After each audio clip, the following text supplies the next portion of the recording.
সাতক্ষীরা ৪ আসনের এমপি গাজী নজরুলের ৫ মিনিটের একটি আপত্তিকর ভিডিও এখন সামাজিক মাধ্যমে ব্যাপক ভাইরাল। ভিডিওটি ঘিরে চলছে নানা আলোচনা, সমালোচনা, চুগলিচেরা বিশ্লেষণ এবং পাল্টাপাল্টি দাবি। কেউ প্রকাশ করছেন ক্ষোভ, আবার কেউ এমপির পক্ষে বিভিন্ন ব্যাখ্যা তুলে ধরছেন। জামায়াতে ইসলামের দাবি এটি এআই দিয়ে তৈরি একটি ভুয়া ভিডিও।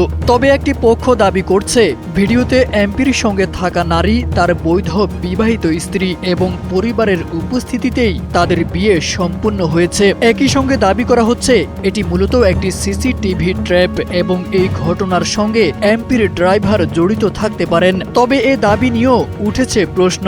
বলা হচ্ছে ড্রাইভার জড়িত থাকলে তিনি বেডরুমে কিভাবে প্রবেশাধিকার পেলেন। আবার সামাজিক মাধ্যমে কেউ কেউ দাবি করছেন এমপির নতুন স্ত্রীও এই ঘটনার সঙ্গে জড়িত থাকতে পারেন।